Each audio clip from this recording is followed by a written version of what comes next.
अगर आपको अपने शरीर के बारे में एक अजीब लेकिन बहुत गहरी बात जाननी हो तो वो ये है कि आपका दिमाग आपके शरीर के वजन का सिर्फ लगभग 2% होता है। लेकिन वही छोटा सा अंग आपके शरीर की कुल एनर्जी का लगभग 20% इस्तेमाल करता है। यानी अगर शरीर एक शहर है तो दिमाग उसका सबसे बड़ा बिजलीखोर इलाका है। दिल धड़क रहा है, फेफड़े सांस ले रहे हैं, मांसपेशियां काम कर रही हैं और पाचन तंत्र लगातार फूड प्रोसेस कर रहा है। फिर भी एनर्जी का इतना बड़ा हिस्सा एक ही ऑर्गन ले जाता है। तो सवाल ये है, दिमाग इतना महंगा क्यों है और इवोल्यूशन ने इसे क्यों बनाए रखा? क्योंकि इवोल्यूशन आमतौर पर एनर्जी बचाने की कोशिश करती है। प्रकृति में रिसोर्सेज सीमित होते हैं। जो जीव अनावश्यक एनर्जी खर्च करता है वो लंबे समय तक सरवाइव नहीं करता। फिर इंसान का दिमाग इतना बड़ा और महंगा कैसे बन गया? इस सवाल का जवाब समझने के लिए हमें लाखों साल पीछे जाना होगा। उस समय में जब इंसान अब भी इंसान नहीं था। हमारे बहुत पुराने एंसेस्टर्स छोटे दिमाग वाले प्राइमेट्स थे। उनका ब्रेन साइज लगभग 3 क्यूबिक सेंटीमीटर्स था। आज मॉडर्न ह्यूमंस का ब्रेन लगभग 1300-1400 क्यूबिक सेंटीमीटर्स है, यानी लगभग 3 गुना। लेकिन ब्रेन साइज बढ़ाना इतना आसान नहीं था। ब्रेन टिश्यू मेटाबॉलिकली बहुत एक्सपेंसिव होता है। हर न्यूरॉन इलेक्ट्रिसिटी जनरेट करता है और सोडियम पोटेशियम पंप्स मिलीसेकंड में आयन्स को सेल मेम्ब्रेन के आर पार मूव करते हैं। न्यूरॉन सिग्नल्स भेजते हैं और सिनेप्सेस केमिकल्स रिलीज करते हैं। इन सब प्रोसेसेस के लिए एटीपी चाहिए और एटीपी बनाने के लिए ग्लूकोज, यानी ब्रेन बेसिकली एनर्जी खाता है। अगर एनर्जी सप्लाई कम हो तो ब्रेन तुरंत प्रभावित होता है। इसलिए एवोल्यूशन के सामने एक बड़ा सवाल था। अगर ब्रेन को बड़ा करना है तो एनर्जी कहाँ से आएगी? बॉडी का टोटल एनर्जी बजट लिमिट में होता है। अगर एक सिस्टम ज्यादा एनर्जी ले तो किसी और सिस्टम को कम लेना पड़ेगा। इसे इवोल्यूशनरी बायोलॉजी में कहते हैं एनर्जी ट्रेड ऑफ। यानी अगर ब्रेन बढ़ेगा तो शरीर के किसी और हिस्से को एनर्जी कम करनी पड़ेगी। एंथ्रोपोलॉजिस्ट्स ने एक इंटरेस्टिंग पैटर्न नोटिस किया। जब ह्यूमन ब्रेन साइज बढ़ा तो डाइजेस्टिव सिस्टम कंपैरेटिवली छोटा हो गया। गट साइज रिड्यूस हुआ। इसे कहते हैं एक्सपेंसिव टिश्यू हाइपोथेसिस। इस हाइपोथेसिस के अनुसार ब्रेन एक्सपेंशन संभव हुआ क्योंकि डाइजेशन सिस्टम छोटा हुआ। लेकिन सवाल यह है, अगर गट छोटा हुआ तो न्यूट्रिशन कैसे मिलेगा? यहां पर ह्यूमन एवोल्यूशन में एक बड़ी खोज हुई, कुकिंग। जब इंसान ने खाना पकाना शुरू किया तो फूड पहले से डाइजेस्ट होने लगा। हीट प्रोटीन्स को डीनेचर करती है, स्टार्च जेलाटिनाइज हो जाता है और फाइबर्स सॉफ्टन हो जाते हैं। यानी कुक्ड फूड डाइजेस्ट करना आसान होता है। जब डाइजेशन आसान हो तो गट को उतना बड़ा नहीं होना पड़ता, और जब गट एनर्जी कम ले तो ब्रेन एनर्जी ज्यादा ले सकता है। एंथ्रोपोलॉजिस्ट रिचर्ड व्रैंगम इसे कुकिंग हाइपोथेसिस कहते हैं। उनके अनुसार कुकिंग ने ह्यूमन ब्रेन एक्सपेंशन में बहुत बड़ा रोल निभाया। सोचिए, एक अर्ली ह्यूमन रॉ मीट और प्लांट्स खा रहा है। उसे चबाने में घंटों लग सकते हैं, लेकिन कुक्ड फूड जल्दी खाया जा सकता है और जल्दी एब्जॉर्ब होता है। इससे कैलोरीज अवेलेबिलिटी बढ़ती है और ब्रेन को वही कैलोरीज चाहिए थी। लेकिन ब्रेन एक्सपेंशन का एक और कारण था सोशल कॉम्प्लेक्सिटी। ह्यूमंस सिर्फ इंडिविजुअल सर्वाइवल के लिए इवॉल्व नहीं हुए। हम ट्राइब्स में रहते थे, कोऑपरेशन, कम्युनिकेशन और रिलेशनशिप्स के साथ। जैसे जैसे ग्रुप साइज बढ़ा, सोशल इंटरैक्शंस भी कॉम्प्लेक्स हुए। किसने किससे अलायंस बनाया, ये सब हमारे एवोल्यूशन का हिस्सा है, कौन ट्रस्टवर्दी है, कौन राइवल है। ये सब चीज़ें ट्रैक करना ब्रेन के लिए एक कॉम्प्यूटेशनल चैलेंज है। इसे रिसर्चर्स सोशल ब्रेन हाइपोथेसिस कहते हैं। इस हाइपोथेसिस के अनुसार ब्रेन साइज सोशल कॉम्प्लेक्सिटी के साथ बढ़ता है। मतलब जितनी कॉम्प्लेक्स सोशल नेटवर्क उतना बड़ा ब्रेन। ये बताता है कि इंटेलिजेंस सिर्फ टूल्स के लिए नहीं बल्कि रिलेशनशिप्स के लिए भी इवॉल्व हुई है। अब ब्रेन की एनर्जी डिमांड और भी इंटरेस्टिंग है। जब आप सो रहे होते हैं तब भी ब्रेन एनर्जी यूज करता है। जब आप कुछ नहीं कर रहे होते तब भी ब्रेन एक्टिव रहता है। डिफॉल्ट मोड नेटवर्क बैकग्राउंड में चलता रहता है। मेमोरीज प्रोसेस होती हैं, फ्यूचर सिमुलेशंस बनते हैं और इमोशंस रेगुलेट होते हैं। यानी ब्रेन कभी पूरी तरह स्विच ऑफ नहीं होता। एक और सरप्राइजिंग बात यह है कि ब्रेन की एनर्जी डिमांड आपके फिजिकल एक्टिविटी से ज्यादा इंक्रीज नहीं होती। ये सब जानकर लगता है कि हमारा ब्रेन एक अनंत ऊर्जा का स्रोत है।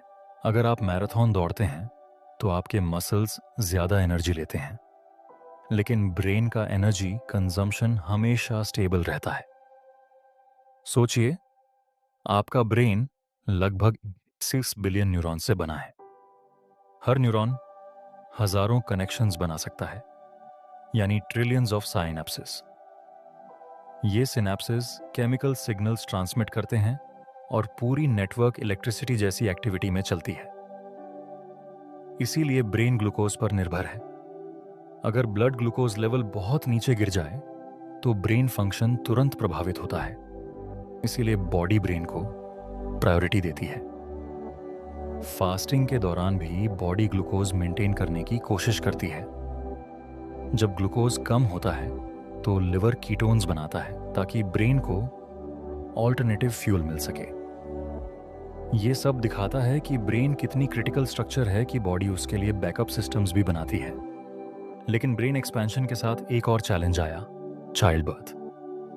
जैसे जैसे ब्रेन साइज बढ़ा वैसे वैसे न्यूबॉर्न हेड साइज भी बढ़ा। लेकिन ह्यूमन पेल्विस बाइपेडल वॉकिंग के कारण एक पर्टिकुलर शेप में इवॉल्व हुई। इस कॉन्फ्लिक्ट को कहते हैं ऑब्स्टेट्रिक डिलेमा, यानी पेल्विस नैरो है लेकिन बेबी हेडेड बड़ा है। इसका सॉल्यूशन इवोल्यूशन ने एक इंटरेस्टिंग तरीके से निकाला। ह्यूमन बेबीज रिलेटिवली इमैच्योर पैदा होते हैं। उनका ब्रेन फुली डेवलप नहीं होता। बर्थ के बाद ब्रेन ग्रोथ कंटिन्यू होती है। इसीलिए ह्यूमन चाइल्डहुड दूसरे मैमल से लंबा होता है। लॉन्ग चाइल्डहुड लर्निंग के लिए भी जरूरी था। लैंग्वेज, कल्चर, टूल्स, नॉलेज, ये सब ब्रेन डेवलपमेंट के दौरान सीखे जाते हैं। यानी ब्रेन सिर्फ बायोलॉजिकल ऑर्गन नहीं है, वो कल्चरल एवोल्यूशन का भी सेंटर है। लेकिन इतनी बड़ी ब्रेन एनर्जी एक्सपेंसिव भी है। इसलिए ह्यूमन बॉडी एनर्जी मैनेजमेंट में बहुत केयरफुल है। अगर फूड स्केर्सिटी हो तो बॉडी कुछ सिस्टम स्लो कर सकती है, लेकिन ब्रेन फंक्शन जितना संभव हो मेंटेन किया जाता है। पूरी कहानी में ह्यूमन ब्रेन एक्सपेंशन एक सिंगल फैक्टर की वजह से नहीं हुआ। ये कई चीजों का कॉम्बिनेशन था।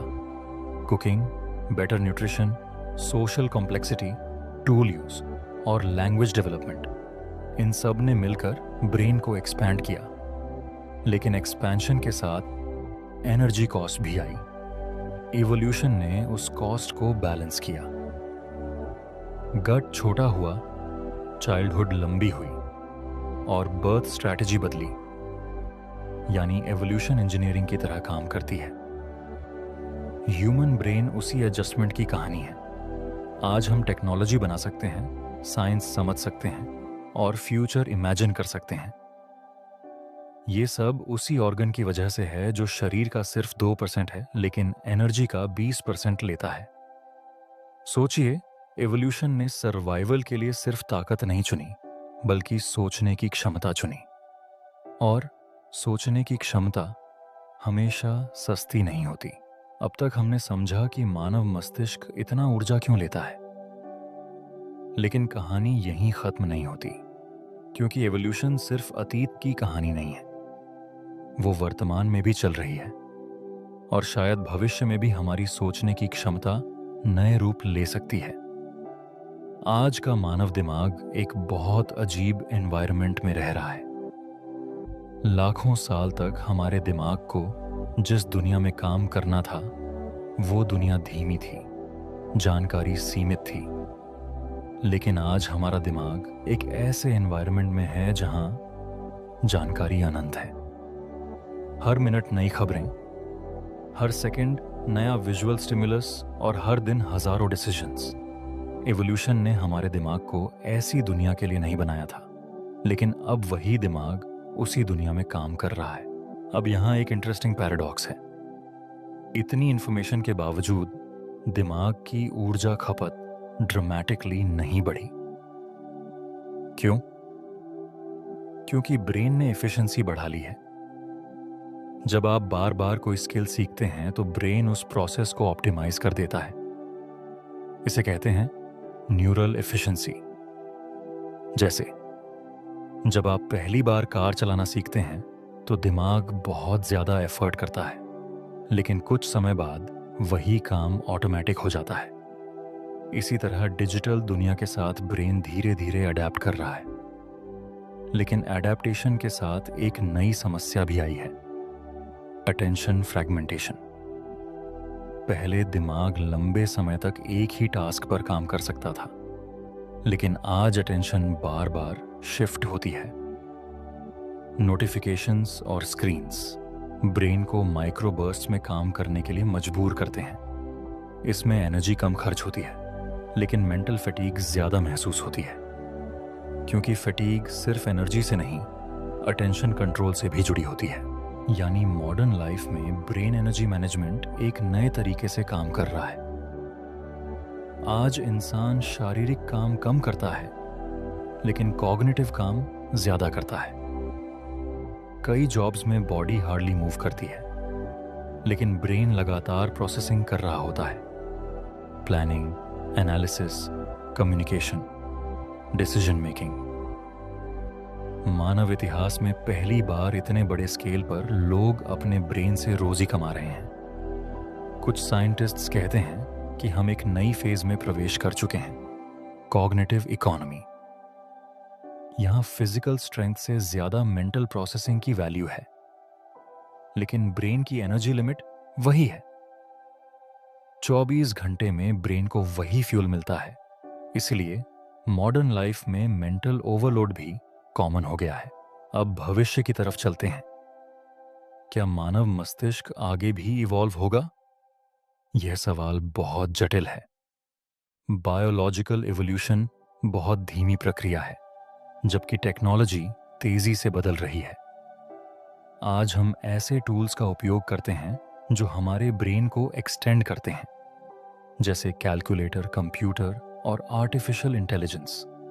इसे न्यूरोसाइंटिस्ट्स एक्सटेंडेड माइंड हाइपोथेसिस कहते हैं। जब हम फोन में इंफॉर्मेशन स्टोर करते हैं तो हमारा ब्रेन उसे याद रखने की कोशिश कम करता है, जिसे कहते हैं कॉग्निटिव ऑफलोडिंग। भविष्य में brain computer interfaces human cognition को बदल सकते हैं। इलॉन मस्क की कंपनी न्यूरालिंक इस पर काम कर रही है। अगर ऐसा हुआ तो क्या ह्यूमन ब्रेन कम काम करेगा या और ज्यादा कॉम्प्लेक्स काम करेगा? इतिहास बताता है कि जब भी नई टेक्नोलॉजी आती है, ब्रेन नए प्रकार के चैलेंजेस लेने लगता है। जैसे प्रिंटिंग प्रेस ने नॉलेज एक्सप्लोजन किया और इंटरनेट ने इंफॉर्मेशन नेटवर्क्स बनाए। अब आर्टिफिशियल इंटेलिजेंस आएगी तो शायद हमारा ब्रेन और भी एब्स्ट्रैक्ट प्रॉब्लम्स को सॉल्व कर सकेगा। इसका मतलब है कि ब्रेन का रोल खत्म नहीं होगा, बल्कि वो इवॉल्व होगा। भविष्य में न्यूट्रिशन साइंस ब्रेन की एनर्जी मेटाबॉलिज्म को बेहतर समझ सकती है। आज हम जानते हैं कि ग्लूकोज ब्रेन का मेन फ्यूल है, लेकिन कीटोन्स भी ब्रेन के लिए फायदेमंद हो सकते हैं। नए रिसर्च ब्रेन एफिशिएंसी को ऑप्टिमाइज करने के तरीके खोज सकती है। स्लीप साइंस भी ब्रेन की एनर्जी रेस्टोरेशन को समझने में जुटी है, क्योंकि स्लीप के दौरान ब्रेन मेटाबॉलिक वेस्ट को साफ करता है, जिसे ग्लिम्फेटिक सिस्टम कहते हैं। यह सिस्टम ब्रेन को डिटॉक्स करने में मदद करता है। तो ब्रेन सिर्फ एनर्जी कंज्यूम नहीं करता, वो एनर्जी को मैनेज भी करता है। अब अगर हम पूरी कहानी देखें तो मानव मस्तिष्क की ऊर्जा कहानी 3 हिस्सों में बांटी हुई है। अतीत में मस्तिष्क बड़ा हुआ, वर्तमान में यह तकनीक के साथ अनुकूलित हो रहा है और भविष्य में शायद यह उपकरणों और मशीनों के साथ एक हाइब्रिड सिस्टम बना सकता है। लेकिन एक बात शायद कभी नहीं बदलेगी, सोचना हमेशा ऊर्जा लेगा। सोचने का मतलब है जानकारी को प्रोसेस करना, पैटर्न पहचानना, भविष्य की कल्पना करना और निर्णय लेना। ये सभी प्रक्रियाएं ऊर्जा मांगती हैं। इसीलिए मानव मस्तिष्क हमारे शरीर का सबसे महंगा और सबसे शक्तिशाली अंग है। यही अंग भाषा, विज्ञान और सभ्यता का निर्माण करता है। अगर आप अपने दिमाग के बारे में एक आखिरी बात याद रखें तो वो ये है, आपका मस्तिष्क सिर्फ सोचने की मशीन नहीं है, बल्कि यह लाखों साल की विकास यात्रा और अरबों न्यूरॉन्स के सहयोग का परिणाम है। प्रकृति ने इंसान को सिर्फ जीने के लिए नहीं, बल्कि सोचने के लिए बनाया है।